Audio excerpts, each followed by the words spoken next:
sunwheelmagic.com, thunderwizard.com.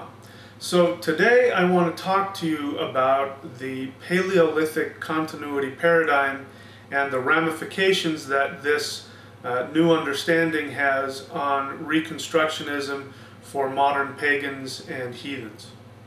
So very briefly, first let's talk about what the established Indo-European migration theory has been for hundreds of years. And that theory says very briefly that at some point 7,000 years ago, or around that time, the Aryan tribes which lived somewhere in the steppes of Russia or Central Asia or possibly Anatolia, around 7,000 years ago, according to this theory, they exploded onto the entire northern hemisphere and ended up conquering all of the indigenous hunter-gatherer populations, and they were able to quickly overcome them through their superior technology of warfare and farming. And as a result, within a matter of a few hundred to a few thousand years, they were able to impose their language, their culture, their religion, and their ethnicity onto these indigenous hunter-gatherer populations. So that means that, according to this theory, that the Slavic languages, the Germanic languages, the Celtic languages, the languages like Latin, Greek, Hittite, all of these languages sprouted up very quickly as a result of intermingling with these other cultures over the span of a few hundred to a couple thousand years. Okay, so that's very briefly the has been accepted as fact. This theory has been accepted as fact for hundreds of years. And a lot of science, a lot of linguistics, a lot of reconstructionist paganism and heathenism has been based on this, this theory. So now let's compare it with the Paleolithic Continuity Paradigm. Paleolithic Continuity Paradigm says that the Indo-European languages, cultures, religions, ethnicities actually are all indigenous.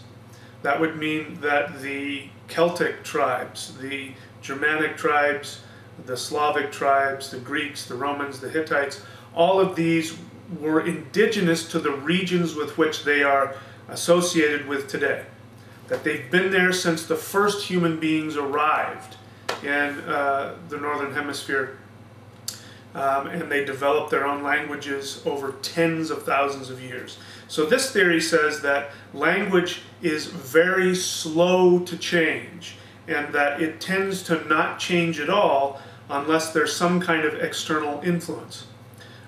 This paradigm also goes on to say that it was a result of isolation for tens of thousands of years within the Ice Ages that created the differences among the Indo-European languages, not as a result of any kind of conquest.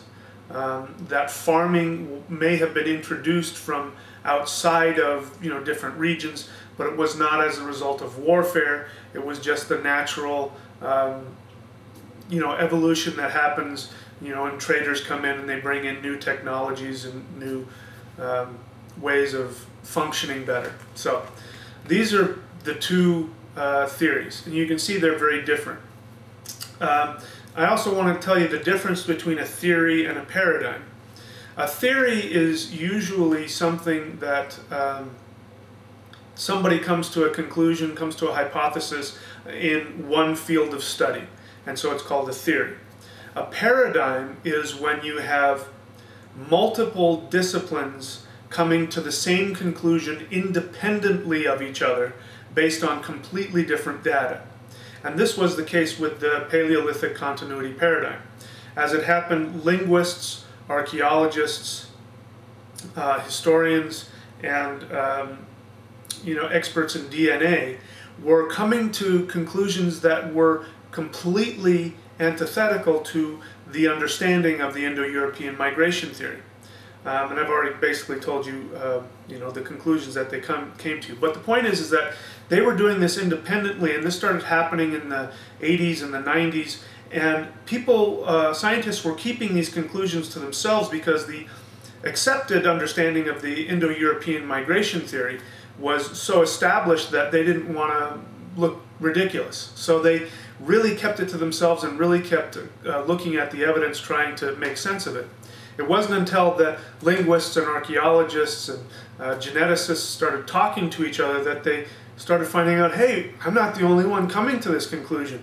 Then they all sort of banded together and collated their information with each other, and then they started, in a unified way, started bringing this out. So the idea of a paradigm is much more difficult to disprove than a theory. So basically what I'm saying is that the Paleolithic Continuity Paradigm is, in my estimation, pretty well established scientific fact, and that the previous theory is pretty much debunked. There's a lot of things. This is a very deep subject because this has huge, huge ramifications on any attempts at reconstructing Indo-European polytheism. So it has huge ramifications on reconstructionist paganism or reconstructionist heathenism. And so I'm going to talk about each one of these things separately in some separate videos. So that's it for now. I'll be back with some more. It's a very interesting subject.